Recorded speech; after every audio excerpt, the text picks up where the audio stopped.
Bismillahirrahmanirrahim. Assalamualaikum warahmatullahi wabarakatuh. Kami mahasiswa dari Institut Sains dan Teknologi Al-Kamal Jakarta. Video ini dibuat untuk menyelesaikan salah satu tugas kelompok di mata kuliah Teknologi Farmasi Sediaan Liquid dan Semi Solid dengan dosen pengampu Apoteker Inrahmi Fatria Fajar, Magister Farmasi. Kami dari kelompok 5 terdiri dari 2 anggota yang masing-masing bekerja sama untuk menyelesaikan tugas ini. So, langsung saja inilah video presentasi dari kelompok kami. Baik, saya Sekar Arum. Di sini saya akan memandu video presentasi pada kesempatan kali ini. Tapi sebelum kita membahas lebih lanjut, izinkan saya memperkenalkan diri terlebih dahulu. Saya sendiri Sekar Arum Damayanti dengan NIM 2019-51189 yang dibantu oleh Fitri Marta Siagian dengan NIM 2019-51083. Kami dari kelompok 5 akan mempresentasikan tentang suspensi antasida. Akhir ini banyak orang yang sering mengalami sakit mah. Sakit mah atau tukak lambung atau dalam bahasa kedokteran disebut dispepsia adalah kumpulan gejala yang terdiri dari nyeri ulu hati atau perasaan tidak nyaman yang berasal dari saluran cerna atas, disertai dengan perasaan cepat kenyang atau bahkan kehilangan nafsu makan, sendawa, mual sampai muntah. Dan di sini peran antasida yaitu untuk mengobati penyakit pada saluran pencernaan yang diakibatkan oleh asam lambung seperti tukak pada esofagus, lambung, atau usus dengan gejala seperti nyeri lambung, mual, dan muntah. Pengertian antasida, di mana antasida itu adalah senyawa yang bersifat basa yang berfungsi untuk menetralisir asam lambung. Dan antasida ini memiliki 2 zat aktif yaitu MgOH2 atau magnesium hidroksida dan AlOH3 atau aluminium hidroksida. Antasida tidak menimbulkan efek samping bila diminum sesuai anjuran. Efek samping yang utama antasida dengan zat aktif aluminium hidroksida adalah konstipasi atau sembelit. Aluminium juga dapat menyebabkan hipofosfatemia atau kekurangan fosfat bila digunakan secara terus-menerus. Sedangkan antasida dengan zat aktif magnesium hidroksida dapat menyebabkan diare dan dapat meningkatkan kadar magnesium dalam darah pada pasien gagal ginjal. Sehingga kedua zat aktif ini sering dikombinasikan agar efek samping dapat diminimalisir. Nah, formulasi yaitu suatu kegiatan perancangan bahan-bahan apa saja yang diperlukan untuk membuat suatu sediaan. Dan bahan-bahan yang diperlukan untuk membuat sediaan suspensi antasida yaitu MgOH2 dan AlOH3 sebagai zat aktif, dan zat tambahannya ada gliserin, PGA, sirup simplex, mifagin, oleum mentipip, dan aquades. Selanjutnya zat aktif. Zat aktif obat ialah unsur dalam obat yang memiliki khasiat menyembuhkan penyakit. Di sini antasida mempunyai 2 yaitu aluminium hidroksida dan magnesium hidroksida. Yang pertama, aluminium hidroksida mempunyai khasiat yaitu untuk menetralkan asam lambung dengan menetralkan HCl dalam lambung dengan membentuk garam dan H2O.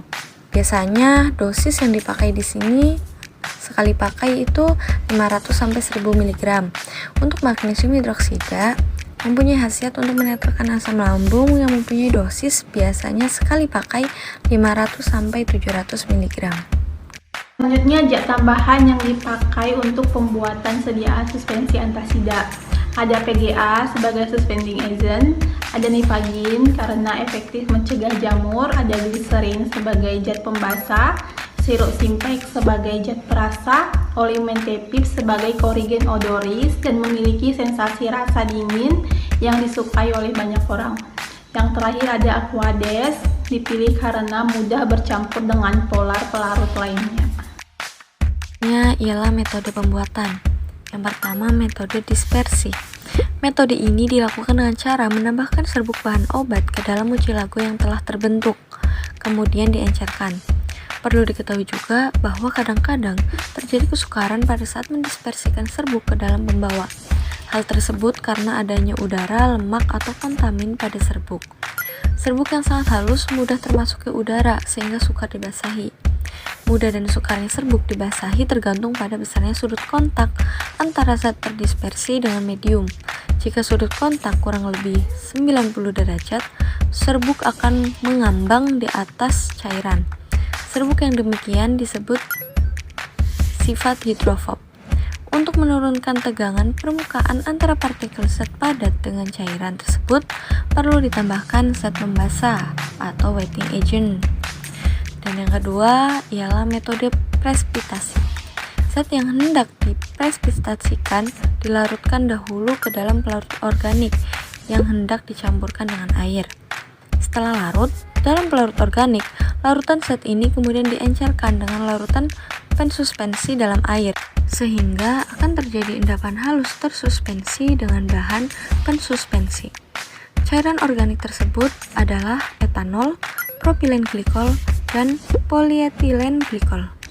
Selanjutnya, alat yang digunakan untuk pembuatan sediaan suspensi antasida. Yang pertama ada neraca untuk mengetahui berat suatu timbangan. Yang selanjutnya ada neraca analitik sebagai alat pengukur massa. Selanjutnya labu ukur untuk mengukur volume tertentu. Selanjutnya gelas ukur untuk mengukur volume.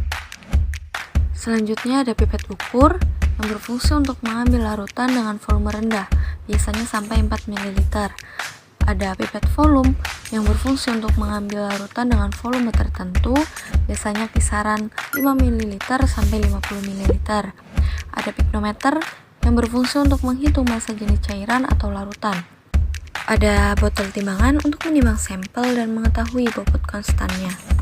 Dan selanjutnya ada Erlenmeyer untuk menampung filtrat, hasil penyaringan, serta penampung titran pada proses titrasi dan memanaskan suatu larutan. Selanjutnya ada beaker glass untuk mencampur, mengaduk, ataupun memanaskan air. Selanjutnya pipet tetes untuk menambahkan larutan secara perlahan, tetes demi tetes. Selanjutnya corong pisah untuk ekstraksi larutan yang tidak tercampur. Selanjutnya ialah pengujian dari sediaan. Yang pertama ada uji organoleptis, yang merupakan uji yang menggunakan alat indera meliputi bau, warna, dan rasa. Di sini terdapat bentuk liquid, warna putih, bau leci, dan rasa leci. Hasil yang diperoleh dari uji organoleptis telah sesuai dengan yang diharapkan, dan bentuk liquid yaitu suspensi, dan warna, rasa, serta bau yang sesuai dengan esens yang digunakan. Selanjutnya uji penetapan pH. pH yang didapat adalah pH 7 dan telah sesuai dengan standar pH obat oral.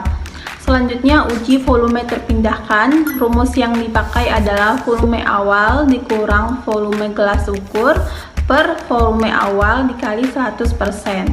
Dan hasil yang diperoleh dari uji ini sesuai dengan persyaratan. Volume yang diperoleh tidak lebih dari 100% dan tidak kurang dari 95%. Selanjutnya ialah uji waktu redispersi. Dalam waktu 20 detik dengan pengocokan sediaan suspen, antasida dapat terdispersi kembali. Hasil uji yang diperoleh telah sesuai dengan standar bahwa sediaan suspen harus dapat cepat terdispersi kembali, tidak lebih dari 30 detik. Selanjutnya ada uji viskositas. Hasil uji viskositas diperoleh waktu 37 detik dengan menggunakan alat viskometer Oswald. Hasil yang diperoleh telah sesuai dengan standar sediaan suspensi yang diproduksi sesuai dengan syarat suspensi, yaitu kekentalan suspen tidak terlalu tinggi sehingga mudah dituang dan dikocok kembali. Selanjutnya ada uji laju sedimentasi. Dalam waktu 5 menit terdapat adanya endapan tipis pada dasar gelas ukur. Hasil uji yang diperoleh dapat dikatakan telah sesuai karena laju sedimentasi terhitung lama. Suspensi yang cepat mengendap dapat mempermudah pengerasan dan pemadatan sehingga solid terdispersi kembali. Selanjutnya ada formula dan perhitungan dosis. Di sini formula sediaan: aluminium hidroksida 2,7, magnesium hidroksida 2,4, gliserin 20%, PGA 5%, sirup simplex 20%, nipagin 0,1%, oil mentepip 3 tetes, aquades 60 ml. Perhitungan dosis. Dosis efektif untuk aluminium hidroksida menghasilkan 84,4%, sedangkan untuk dosis efektif bagi magnesium hidroksida adalah 75%.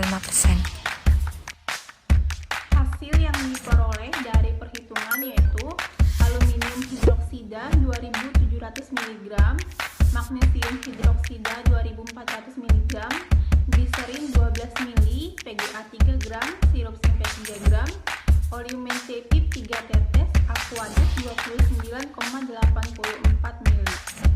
Selanjutnya ialah kemasan. Yang pertama, aluminium hidroksida. Sebaiknya dimasukkan ke dalam wadah tertutup rapat, hindarkan dari cahaya matahari langsung. Alasan penggunaan aluminium hidroksida adalah karena aluminium hidroksida memiliki daya menetralkan asam lambung lambat, tetapi masa kerjanya lebih panjang. Aluminium ini bersifat demulsen dan adsorben, dan juga absorpsi makanan setelah pemberian aluminium dipengaruhi dan komposisi tinja tidak berubah. Adsorben adalah obat yang secara fisik mampu menarik racun, gas, dan zat lain yang berbahaya untuk dikeluarkan dari tubuh.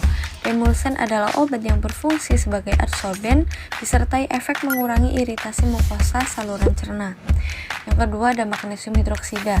Sebaiknya dimasukkan ke dalam wadah tertutup rapat, hindarkan dari cahaya matahari langsung. Alasan penggunaan magnesium hidroksida adalah karena antasida yang mengandung magnesium relatif tidak larut air sehingga bekerja lebih lama bila berada dalam lambung, dan sebagian besar tujuan pemberian antasida tercapai.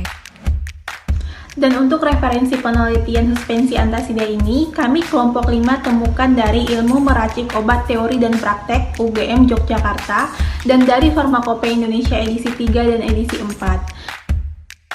Sekian presentasi dari kelompok kami. Kurang lebihnya mohon maaf. Wabillahi taufik wal hidayah. Wassalamualaikum warahmatullahi wabarakatuh.